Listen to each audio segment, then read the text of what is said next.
Abbasqulu burada yoxdur, Abbasqulunu vuraq. Dedim çağıraq mediada və orada sübut eləyək ki, mən qondarma professoram, yoxsa bu adam qondarma professordur. Bizim Abşeron kəndləri. Hamısı Xızır Peyğəmbərin babası hesab edir də, elə deyil. Nardaran kəndi Xızıda da var. Bu boyda təsadüf ola bilməz axı. Xızının tarixini öyrənmədən Azərbaycan tarixini dəqiq öyrənmək mümkün deyil. Hövsan kəndində maraqlı bir şey var. Şəxsən mən heç vaxt özümə demirəm ki, tatam. Dağlılar niyə öz yerlərində o cürünə səfalı, gözəl yerlərdə gedib yaşamırlar? Qoymurlar axı. Niyə olmaz? Mənim dədə-babam torpağımdır da. Bakı şikəstəsi. Bakı yazılıb, Bakının adı yoxdur. Ona çeviriblər, eləyiblər kəsmə şikəstə.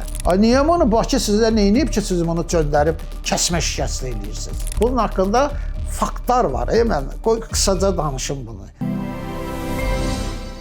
Əvvəla bizim evə xoş gəlmisiniz. Bütün tamaşaçıları salamlayıram və sizə uğurlar arzulayıram. Əvvəla onu qeyd edək ki, niyə dağlı deyirlər bizim cəmaata?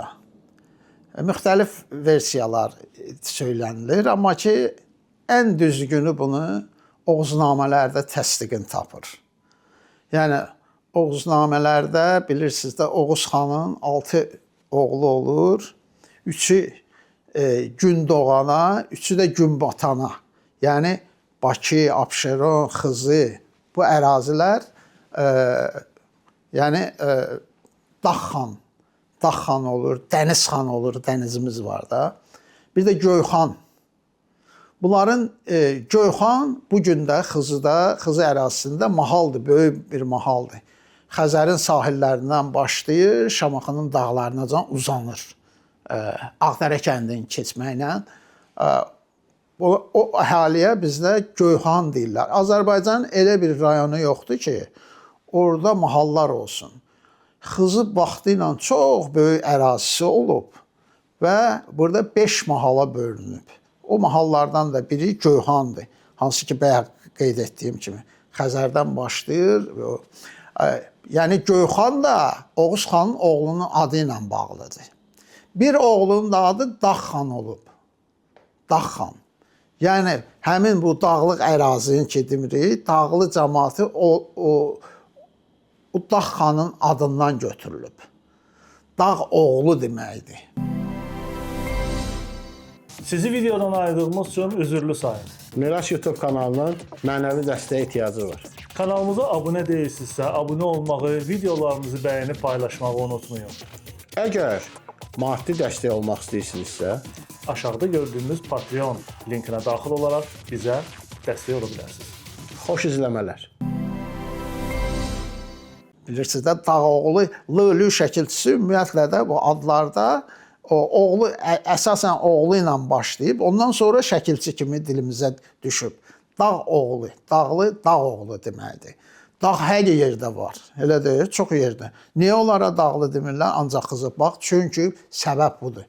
Səbəb Oğuz xan, Oğuznamələrdə bayaq dediyim kimi təsdiqini tapır.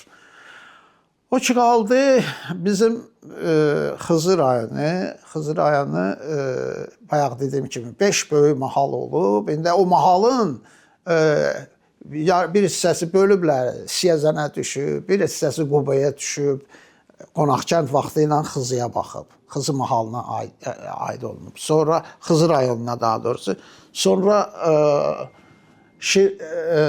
Şəbran deyirik də bugün. Vaxtı ilə Dəvətçi də deyirlər. Bir çox kəndlərimiz də Dəvətçiyə verilib. Bu da Xızının kəndlərinin Sovet dövründə başladılar bölməyə, cəmaatı oradan çıxartmağa. Bax, mən özüm Şamaxıda anadan olmuşam. Pasportumda Şamaxı yazılıb. Amma özümüz Xızının Xirək kəndindənik. Deyə bilərsiniz, niyə Şamaxıda anadan oldu? Mən dünyaya gələndə, gəlməmişdən qabaq, mənim dayım, rəhmətli Kərim, bölgənin həkimi idi. Xızıda, Altağac, sonra Şamaxının bir çox. Elə doğulduğum kənd vaxtı ilə Xızıya baxıb, Qız Meydan kəndi. Mən anadan olanda oranın adı gedir Astraxanovka. Pasportuma da yazılır Şamaxı rayonu Astraxanovka kəndi. Amma indi Qızmeydan eləyiblər. Qızmeydan da çox tarixi bir kənddir. Dədə Qorqud, Kitab-ı Dədə Qorqud dastanında da o kəndin adına rast gəlirik. Sonradan siyasi oyunlar gediblər, ora malakanları yerləşdiriblər, adını dəyişiblər. Mən orada anadan olan vaxtında adı dəyişilmişdi artıq.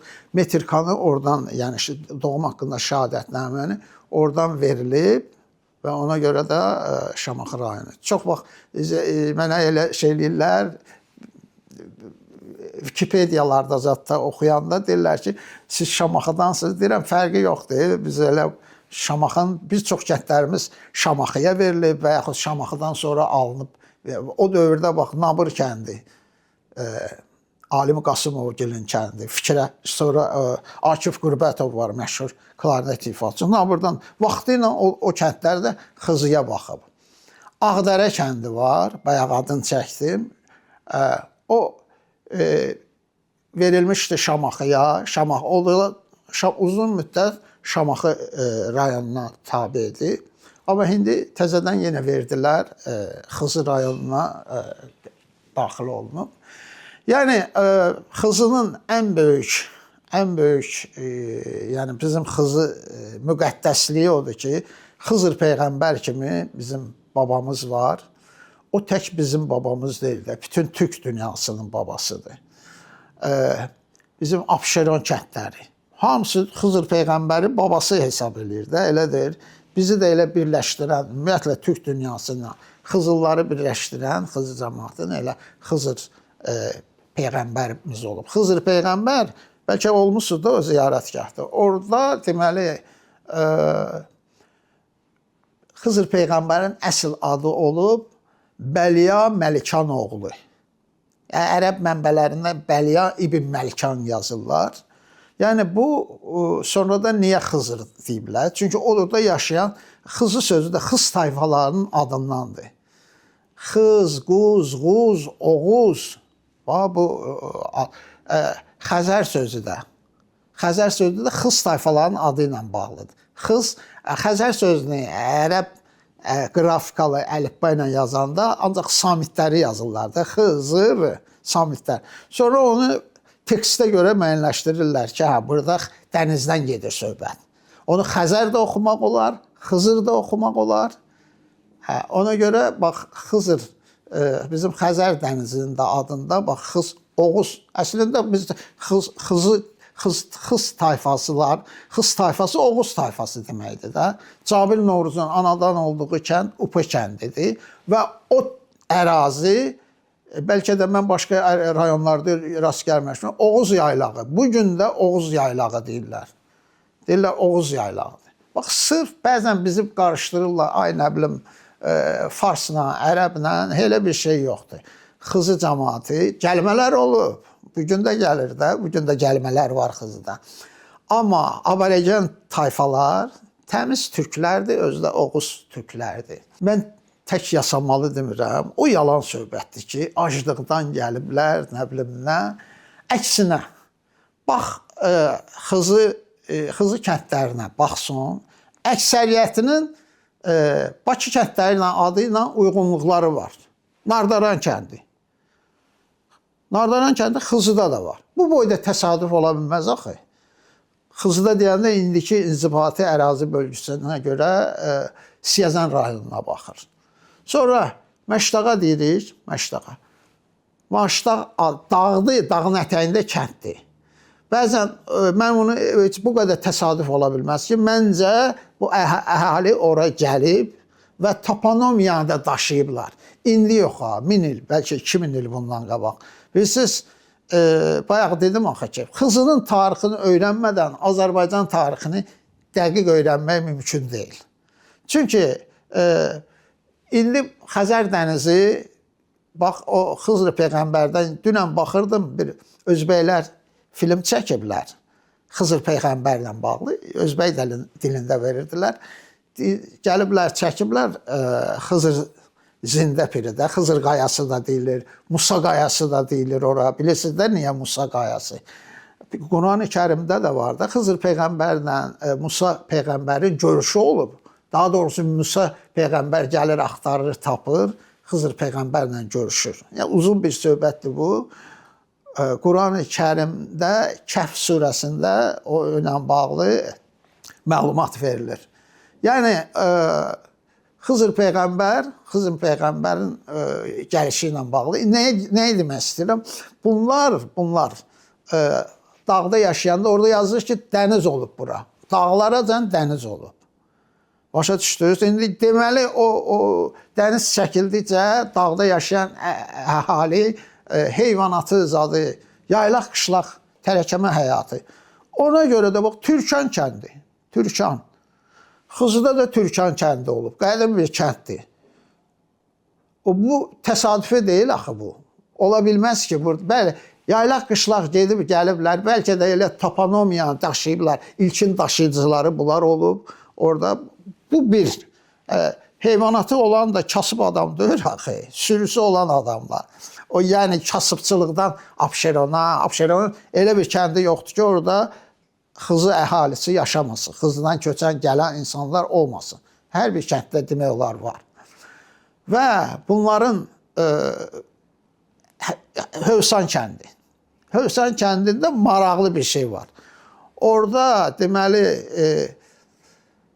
Dağlı məhəlləsi də var. Ayrıca deyirlər Dağlı məhəlləsi. Bir də var Tat məhəlləsi. Bizi bəzən deyirlər tatdılar. Tatıqsa niyə orada elə deyirdilər ki, niyə bölürdülər ki? Elə deyirdilər Dağlı məhəlləsi ayrıdır. Valeh Rəhimov var bizim əməkdar tazəmiz, gözəl muğam bilicimiz. Bax, onlar Dağlı məhəlləsində yaşayırlar. Amma Tat məhəlləsində başqa bölgədən gələn, başqa rayonlarda da var. Hansı ki, etnik baxımdan özlərini də tat hesab edirlər. Şəxsən mən heç vaxt özümə demirəm ki, tatam. Dilimiz var. Dilimizi də bizim böyük tarixçi, Qarabağ döyüşçüsü, şair, çox şaxəli fəaliyyəti olan Rəfail Oğuz Türk var. Böyük tədqiqatları var. Onun bizim bölgə ilə bağlı gözəl bir əsəri var. Tarixi əsərdir. Və orada bütün bunlar əksini tapır. Yəni ki, bizim orada yazır ki, Xızı əhli tat dilini Abşeronda öyrəniblər. Daha doğrusu, dağdan aşağı düşüb, o vaxtı Dərbəndə qədər Sasanilər dövründə axı imperiya olub, Fars imperiyası olub. Orada o dil işlənirdi. Və dağlılar da, amma bir şey də deyim, bizim dağlı dilinin böyük sözlərinin əksəriyyəti bugün gil yazılarda bəlli olur ki, gil yazılarda. O sözlərin əksəriyyəti bizim babalarımız, türklər işlədiblər. Görünür, bizdən keçib farslara müəyyən sözlərimiz. Çünki Amerikada yaşayan Tariyel Azərtürk adlı bir alimimiz var. O şumeroloqdur, gil yazıları araşdırır. Deyir ki, orada yazır ki, baxıram onun yazılarını görürəm, çoxlu bizim dağlı dilində işlətdiyimiz sözlər orada var. Deyirəm, pes deyir, elə yazılıb da. Deyirəm, axı 6000 il bundan qabaq burada farsına gəzirdi. Deyir, əlbəttədir, fars olmayıb. Farsa sizdən keçib. Deyirəm ki, dağlılarda, elə Abşeronlarda da o səsi demək olar az işlənir, yoxdur. Köhnə kişilər deyir ki, unu mənə ver. Elə deyir, demir, onu mənə ver, unu mənə ver. Orada bir bax gör, orada nə var? O deyir ki, o demək ki, gil yazılarda o səsi yoxdur. Deyirəm ki, ha, görürsünüz, deməli, bizim babalarımız da elə o həmin ləhcəni işlədiblər. Bəzən deyirlər ki, aclıqdan gəliblər Xızıdan. O da olub. Amma əksəri imkanlı ailələr köçüblər, ilkin köç eləyənlər. Bax, Cəfər Cabbarlı üçün proletar yazıçısı kimi qələmə vermək üçün kasıb bir kişi, kasıb bir ailənin övladı, hələ deyil, kasıb bir ailənin övladı Şahbikə xanım, Cəfər Cabbarlının anası 7 dəfə həcc ziyarətində olub. Kasıb adam Sovetdən qabağa gedə bilərdi, həcc ziyarətinə gedə bilərdi, özü də bir dəfə, yox 7 dəfə. Yəni, kasıb ailə olmuyor. Onun qardaşı Hüseyin Qulunun Xızıda sürüləri olub. Sovetdən qabaq, təbii ki, Sovet vaxtı mümkün deyil.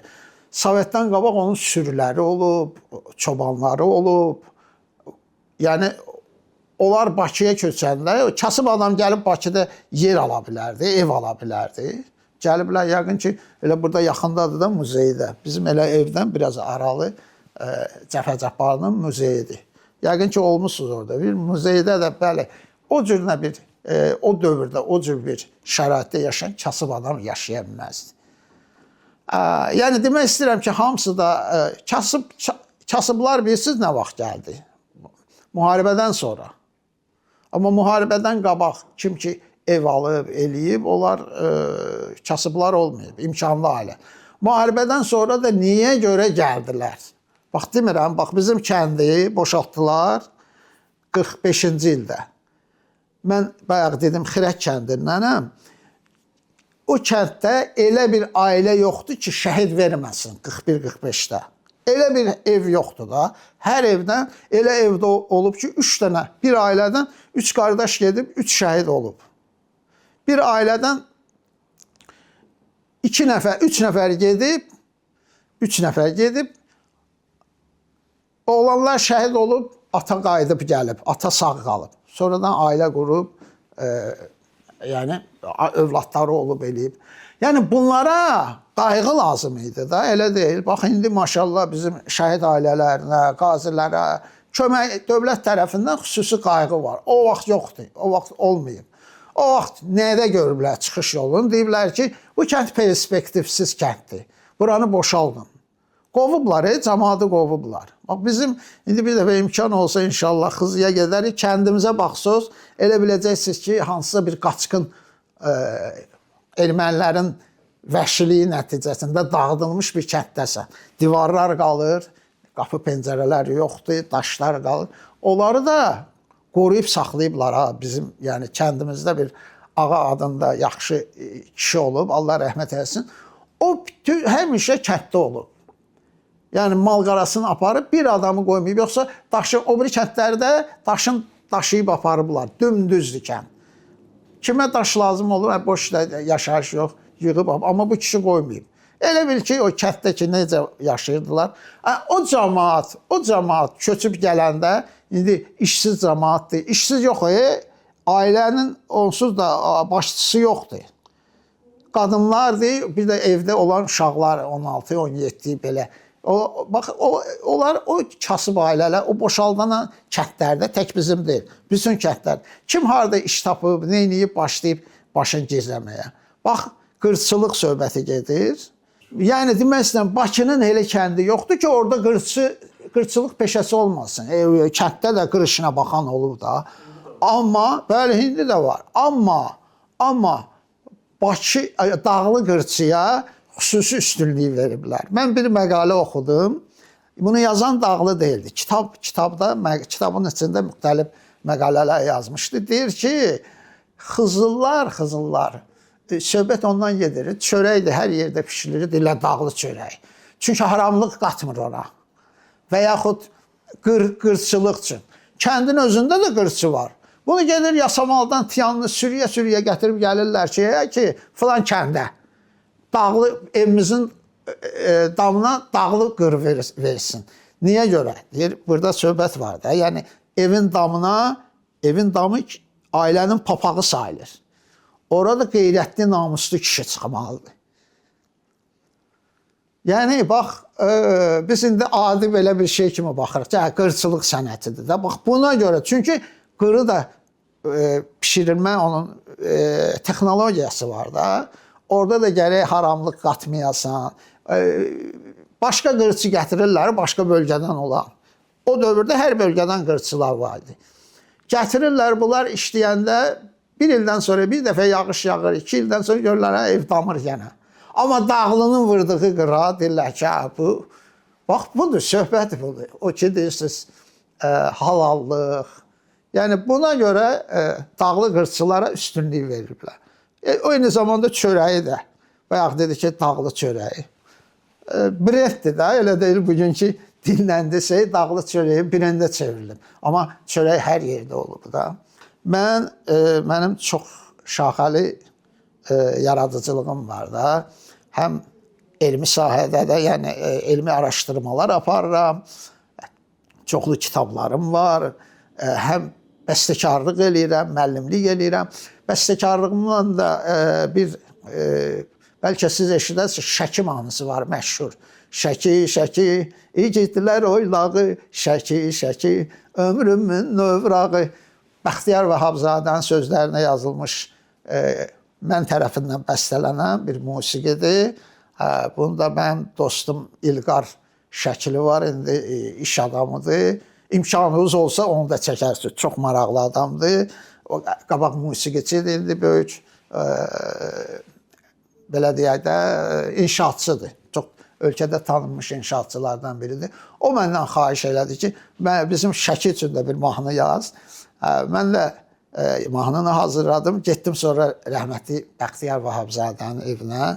Zəng elədik, danışdım. Dedim ki, Bəxtiyar mənim bir Ramin Nadiroğlu adında bir rəhmətə gedib o da, Şəkilidir o, cavan oğlan idi. Onu da apardım, oxudu, elədi. Dedim ki, xeyir dua, xoşuna gəlmirsə, deyək ki, bu nədir? Söz onun da axı. Qulaq asdı, dedi ki, burada o şeirdə bu yox idi. Şəki, Şəki, igidlər oylağı. Bunu mən artırmışdım. Dedim, bunu dəyişin də, nə idi? Bax, bu qəlbə düşən bir söz. O da rəhmətli baxdı. Dedi ki, sən hardansan? Dedim, Xızıdan. Dedi, Xızıda şairlik bulağı axır. Dedim, yox, mən heç şairlik eləməm. Elə belə yazdım ki, bu musiqidə bu tələb olunur da. Bax, belə bir şey. Ona görə də dedi, elə bu qoy qalsın. Yaxşıdır deyir. Bu qalsın, sonra şeirli də, mahnını da çox bəyəndi, çox xeyir dua verdi bizə. Allah rəhmət eləsin. Dağlılar niyə öz yerlərində o cür səfalı, gözəl yerlərdə gedib yaşamırlar? Qoymurlar axı. Bax, bu yaxınlarda bizim Mədəniyyət Naziri Adil Kərimli, Allah ona can sağlığı versin, Xızıda bizi qəbul elədi. Müşfiq muzeyini deyirdilər ki, tez-tez dağılır, təbii fəlakətlər nəticəsində köçürdə şəhərə, Xızı şəhərinə.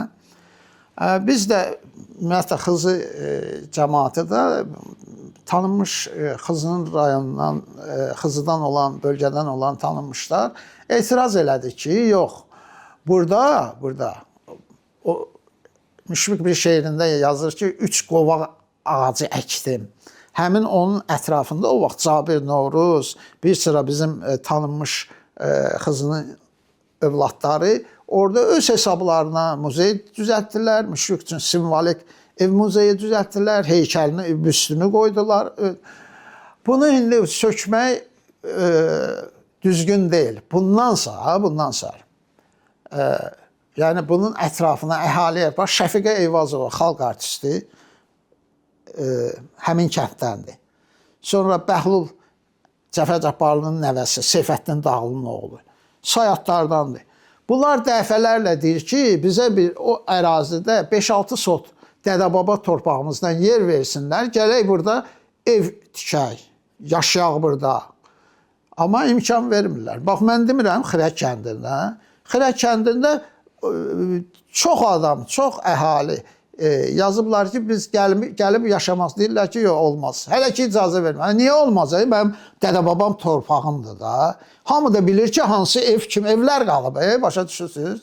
Mən bilirəm, mənim babamın adı Cəfərqulu olub. Cəfərqulu kişinin evi, hamı da bütün kənddə yaşayanlar orada gəlirlər, deyirlər ki, babam burada yaşayıb, atom burada doğulub. O birisinə deyirlər, bax, sənin ağsaqqallar deyir də. Hamı evlər bəllidir. İndi siz bayaq dediniz, Ağdərəni misal çəkdiniz. Ağdərədə bir şey ki, indi deyəsən sağ olsunlar, düzəldirlər. Bir aradasa 30 ev qalıb, amma kommunikasiya xəttləri demək olar ki, yoxdur, işləmir. Sayatlardan danışdım. Mən cənab nazirə də dedim. Deyir ki, tez-tez təbii fəlakətlər olur. Dedim, təbii fəlakət bəyəm hansı dağ rayonunda olmur ki? Hər yerdə qar da yağır, yağış da yağır, dağlıq da. Sağ olsunlar, indi qərara gəldilər ki, orada çox gözəl hazırlayıcılar, yəni muzeyi təmir edirlər, yardımcı evlər tikiləcək, 21-ci əsrə uyğun gözəl bir orada muzey təşkil edəcəklər. Ondan sonra yəqin ki, o sayatlardan olan, bax Müşfiqin qohum-əqrəbəsi var da, onun əmsi nəvələri, uşaqlar, dostlarımdır. Vahab, şair Vahab dostumuzdur. Görün, bunlar qayıtsalar Bakı biraz boşalar da, elə deyil. Düzdür, indi elə adam var ki, işi gücü Bakıdadır da, o gedə bilməz. Ən azından onun da bir yay evi, dədə-baba yerində bir bağ evi olacaq da, düzdür. Nəvələrin, uşaqların götürüb gələcək, qoca vaxtı gəlib yaşaya bilər. Bax, bizim Xirək kəndi, bəlkə də öz kəndim olduğuna görə demirəm, amma elə gözəl bir kənd yoxdur Xızıda. Mənim Altağacda evim var, yəni bağ evimiz var orada, yaydan yaya gedirik. Altağac belədir ki, dağların əhatəsindədir. Amma bizim kənddə arxası meşə, qabağı Xızırzində piri görsənir, Giləzi kəndi görsənir, nə bilim, Xəzər dənizi görsənir. Axşamlar Sumqayıtın işıqları, Nasosunun işıqları aydın görsənir. Yəni gözünün qabağı açıqdır. Elə bir panoramadır. Yuxarıdan diyarsan, bütün hər tərəfi gözləyirsən. Hava da sirkulyasiya eləyir. Ən təmiz hava oradadır. Hava sirkulyasiya eləyir və burada belə deyək də gün ərzində də bir neçə dəfə hava dəyişir. Yəni bir oturmusan, görürsən ki, yaxşı gün çıxıb, 10 dəqiqədən sonra bir dənə leysan tökdü. Bu belədir, dəyişkəndir. Hava, o kəndin havası dəyişkən. Bütün bölgələrin əksər rayonlarımızda şikəstələr olub. Məsələn, Salyan şikəstəsi var, Quba şikəstəsi var, nə bilim, Gəncə şikəstəsi var. Bölgələr üzrə şikəstələr yaranıb. Amma bunların ən məşhur, ən çox yayılanı Qarabağ şikəstəsidir, Şirvan şikəstəsi, bir də Bakı şikəstəsi. Bakı yazılıb, Bakının adı yoxdur. Ona çeviriblər, eləyiblər kəsmə şikəstə. Amma bu qondarma bir şeydir də. O şikəstənin tarixi adı Bakı şikəstəsidir. Bu ilə bağlı Bəhram Mansurovun da, onun atası Məşədi Süleymanın da yazıları var, xatirələri var ki, bu niyə bunu Bakı sizə neyniyib ki, siz bunu göndərib kəsmə şikəstə eləyirsiniz? Bunun tarixi adı Bakı şikəstəsi də Bakıda qalmalıdır da. Özdə, indi onu deyim ki, Xızıda da Xızı şikəstəsi deyilən bir şikəstə növü var. Mənim dostum, xalq artisti Əzzə Cəfərzadənin oğlu Turan bəy, deməli, onun dayısı daha doğrusu, Turan bəyin dayısı Əhməd Cəfərzadə, yəni Əzzə xanımın qardaşı. O, bu şikəstə ilə bağlı Yeni Şirvan qəzetində 1977-ci ildə səhv eləmirəmsə, orada o mətnini də verirlər. Şıx Mirsin olub, Aşıq Şıx Mirsin. Onun haqqında yazı yazır və onun bir çox şeirlərini də həmin qəzetdə verir. Şikəstənin də mətnini verir orada. O şikəstə sonra unudulub. İndi bəlkə ola bilsin hansısa aşıqlar bilir, yaşlı aşıqlar. Amma hər halda ifa olunmur. Deməli, Mərsiyə zikri şeirin adı elə gedir. Şikəstənin də adı Mərsiyə zikri şikəstəsi. Bəzən də Xızı şikəstəsi deyiblər ona. Bu adından bəllidir ki, Məhəmməd Peyğəmbərin burada tərifidir, ondan bəhs eləyir. Şikəstənin sözləri mövzusu Mərsiyə zikri. Ona görə Sovet hökuməti qurulanda o şikəstə qadağan olunub da. Bunun da Şıx Mirsin, Aşıq Şıx Mirsin bunu oxuyurmuş, o yaradıb da bu şikəstəni. Və 1918-ci ildə onu güllələyirlər. Daha doğrusu ermənilərlə savaşda. Nuru Paşanın qoşunu gələndə və bunu musiqi ilə qarşılayırlar. Bax, Cəfər Cabbarlının evində onu da dəvət eləyir Nuru Paşanı, amma artıq Şıx Mirsin şəhid olmuşdu. Orada bu çıxır qabağına, çalır, salamlayır onu ki, qoşununu xoş gəlmisiniz. Nuru Paşanın da çox xoşuna gəlir. Çox xoşuna gəlir. Sonra Cəfər Cabbarlının evində, Cəfər Cabbarlı onu qonaq çağıranda görür ki, musiqiçilər var. Deyir, orada bir aşıq var deyə, gözəl ifa eləyirdi. Deyirlər, hə, aşıq çıxmırsan. Bəs o nərədə? Deyirdilər ki, o şəhid oldu. Gör, həm özü də Ağdərə kəndindəndir. Həm Ağdərə kənd qəhrəman kənddir ya, döyüşkən kənddir. Və Ağdərənin adını çəkdik.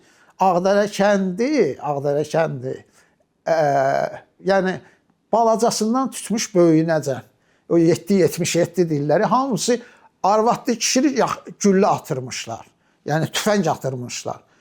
Onların qorxusuna o ermənilər o qonşu kəndlərə hamısına giriblər, amma bura girə bilmirlər. Qırıblar da onları. Ondan sonra ermənilərdən sonra da bolşeviklər uzun müddət bunlarla 37-də çoxun gülləliyiblər, həbs eləyiblər. Ona görə o kəndə də yaxşı baxmayıblar. Sovet dövləti ki, bunlar bolşevikləri sevmirlər. Deməli, o Şıx Mirsen, Aşıq Şıx Mirsen öləndən sonra Aşıq Bilal adında Şirvan bölgəsində, ümumiyyətlə Azərbaycanda çox məşhur aşıq olub. Onu da 37-də gülləliyirlər. Deməli, bu nə edirmiş? Həmin xızı şikəstəsini toylarda sifariş verirlərmiş, bu oxuyurmuş. Buna da dəfələrlə deyiblər ki, oxuma günah, bunu oxuma günah. Qadağandır, Allahsızlar cəmiyyəti zadı yaratmışdılar da, bilirsiniz, Sovet evi. Bu da deyir, xalq istəyir, necə oxuma, oxuyuram. Bunu başqa şeylər də var, həbs eləyirlər, sonra gülləliyirlər. Yəni, Bakı bu xızı şikəstəsi belə sıradan çıxıb. İnşallah yəqin ki, onu biz bərpa eləyəcəyik. Bakı şikəstəsinin ifa olunur, amma adı dəyişilib. Kəsmə şikəstə. Bunun haqqında faktlar var. Mən qısaca danışım bunu. Deməli, bir dəfə mən konferansda çıxış elədim ki, bunun adı, tarixi adı Bakı şikəstəsidir. Və getdim Amerikaya, ustad dərsi verirdim Indiana Universitetində. Bir ay burada olmadım. Bu bir ayda bir nəfər var idi, adını çəkmirəm də, dünyasını dəyişib ona görə. O götürər, bizim elə Milli Konservatoriyanın Konservatoriya adlı jurnalı var. Hansı ki, mən də o jurnalın redaktoru idim. Redaktör edirdim, mən də məsul katibi idim. Məqalələri mən baxırdım, sonra Abbasqulu burada yoxdur, Abbasqulunu vuraq. Götürüb məqaləyə bu qondarma professor, nə bilim, olmayan bir şeyləri yazır, o adam yazır ki, Bakı şikəstəsi, belə bir şey yoxdur. Mən çox musiqiçilərdən soruşdum, dedilər, özündən deyir. Sonra gəldim, mən gələndən sonra görürəm, kitab, jurnal da çap olunub. Dedim, Allah yaxşı. İndi həmin adamı çağırdım, onda Siyavuş Kərim idi rektorumuz. Dedim, Siyavuş müəllim, pes belə. O da çəkilişə icazə vermədi. Dedim, çağıraq mediada və orada sübut eləyək ki, mən qondarma professoram, yoxsa bu adam qondarma professordur. 4-5 dənə kitab yazıb, muğam kitabları yazıb. Mən ona sübut eləyim ki, bu adam heç muğam da bilmir. Neysə. Çavuş mənim çəkilişə icazə vermədi, özü də gəldi, oturdu, əyləşmişik. Deyirəm, belə yazmışsan, bir danışıram. Deyirəm, yazırsan ki, Əlibaba Məmmədov deyir ki, belə bir muğam, mən Bakılıyam, belə bir muğam yoxdur. Dedim, qardaş, Əlibaba müəllim deyə bilməz. Necə deyib, and içir bu da. Deyirəm, şər atma da, sən Əlibaba müəllimə. Sonra, deməli, Fatma Mehrəliyeva, bilirsiniz də, bu muğamın sənət möhrü vurub. Fatma Mehrəliyevanı, deməli, 1997-ci ildə onun üçün Vahid Poeziya evində onunla görüş keçirilir. Bütün muğam biliciləri oturub, ASTV-də çəkib. O da məndə var, o lent yazısı. Allah rəhmət eləsin, Həsən Cəbrailov mənə vermişdi. Dedim, belə bir problem var, o da köçürdüb. Videotekanın rəisi idi, rəis mavini idi. Dedim, mən verərəm sənə. Köçürtdü, verdi. Deyirəm, baxın, burada əgər deyirsən ki, Əlibaba müəllim oturub, Əlibaba müəllimin yanında diktorda Roza Tağıyeva salamlayır qonaqları. Deyir ki, bəs Bakı kəsmə sonradan kəsmə şikəstə adlandırılan şikəstənin tarixi adı Bakı şikəstəsidir. Və əli ilə də həyətdə idi də orada Vahid Payaziyevində Filarmoniya həyətində. Deyir o qalanın o tərəfində yaşayan sənətkarlar bu muğamı, bu zərbli muğamı düzüb qoşuldu. Sonradan kəsmə şikəstə adını veriblər. Əlibaba müəllimi də göstərirlər, qulaq asır. Tək Əlibaba deyil, Arif Babayev var orada, Habil Əliyev var, bütün sənətkarlar oradadır. Can Əli müəllim oradadır. Deyir ki, bax, bugündən bu şikəstəni, yəni sənət möhrünün Fatma xanım vurub da, Fatma müəllim. Bundan sonra bunu 3-cü adda vermək olar, Fatma şikəstəsi. Hamı da əl çalır ki, hə, möhrün vurub da. Mən bunu özümdən demirəm ki. İkincisi deyirəm, 1955-ci ildə bir Bakı Əziz Özər, adı Əziz olub, oraya gedəndən sonra Özər soyadını götürüb, 20-ci ildən qabaq yaşayıb, orada fortepiano üzrə oxuyub, eləyib, o Yermalayevin məktəbi var idi, orada Azərbaycanlıları götürmürdülər, indi bu yəqin çox zəngin kişinin övladı olub, girib oxuyub orada. Sonra 20-ci ildə Ruslar gələndə, işğal eləyəndə Azərbaycanı, bunlar gediblər Türkiyəyə. 55-ci ildə məndə qəzet yazısı var, onun qəzet yazısı var ki, biz babamla gedirdik İqdır Qars tərəfə, oradan Azərbaycan radiosunu tutmaq asan olurdu. Rahat qulaq asırdıq. Gəlirdik orada qulaq asırdıq muğamlarımıza. Bir gün də dedilər ki, kəsmə şikəstə, Fatma oxumayıb onu. Fatmadan qabaq Cahan adında Talışinski deyəsən, Cahan Talışinski. Nəsə də belə bir, başqa bir adamın deyir. Elan olundu, dedilər ki, kəsmə şikəstə. Babamla deyir, birbirimizin üzünə baxdıb, atasına baba deyir də. Baxdıq bir-birimizə, dedik ki, təzə muğam çıxıb, görəsən, bu nədir? Gördük Bakı şikəstəsi. Çox pis olduq ki, bu bolşeviklər muğamlarımıza da əl atırlar. Baxın, o qəzet də var. Qəzet məndə də var, həmin qəzet. 55-ci ilin qəzetləri. Sonra nə qədər çoxlu sayda, bir 30-a yaxın şeylər qoydum orada ki, filənkəs dissertasiya işi yazıb. Elə şəkili bir Faiq Çələbiyev vardı. Professor idi, böyük alim idi. Moskvada yaşayırdı. Onun dissertasiya işi var. Zəng elədim ona ki, o dissertasiya işimi mənə göndər. Orada mən şey eləyəcəm. Dedi, Abbasqulu bəy, dedi, mən nəinki o Mirzə Mansurun tələbəsi olub, həm də sonra Bəhram Mansurov da oxuyub. Mirzə Mansurun deyir, səs yazısı var məndə. O kişi otlu alovlu yazılır, şey eləyir ki, niyə bunu deyir Bakı şikəstəsini çevirdilər buna kəsmə şikəstəyi. O lent yazısını da sənə göndərərəm. Göndərərəm deyəndə dedi, Bakıya gələndə verərəm. Sonra qəfər rəhmətə getdi. Allah ruhunu şad eləsin. Yəni, bunun vaxtıdır ki, bunun üçün də bizim nəsə bir xüsusi sərəncam verməlidirlər ki, kəsmə şikəstə dönüb Bakı şikəstəsi olmalıdır. Bunu proqramlarda, tədrisdə təbliğ eləmək lazımdır. Bakının adını, tarixi adını şikəstəyə qaytarmaq lazımdır. Şikəstə sözü də Əli Hüseyn Dağlı, Mikayıl Müşfiqin bibisi oğludur. Azərbaycanın ilk hərbi komissarı olub, general olub. Sonra təbii ki, Müşfiqdən sonra bütün bunu həbs eləyirlər bunu da. Düzdür, ölmür, Sibirə sürgün eləyirlər. 81-ci ildə dünyasını dəyişib, onun əlyazmaları var. O əlyazmalarda şikəstə ilə bağlı hərbiçi olduğundan deyir, şikəstə sözü hərbi termin nəticəsində yaranıb. Orta əsrlərdə o vaxtı, yəni Türk-Fars savaşları olurdu da, bu gizlin deyil. Orada əsir götürəndə bizim xalqımız həmişə humanist olub da. Əsiri gətiriblərmiş, yaralıdır da, əsir deyəndə yaralılar. Onları yaxşı müalicə edirdilər, vaxtı-vaxtında sarğılarını şey edirdilər. Ondan sonra da dəyişdiriş də olurmuş, o da burada da var.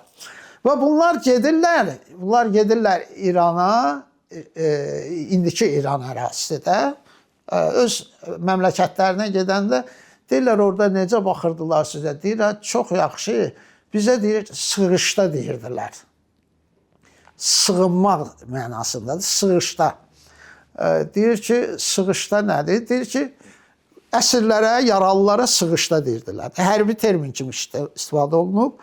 Amma sonra onlar tələffüzdə şikəstə, sığışdanı şikəstə kimi tələffüz eləyiblər.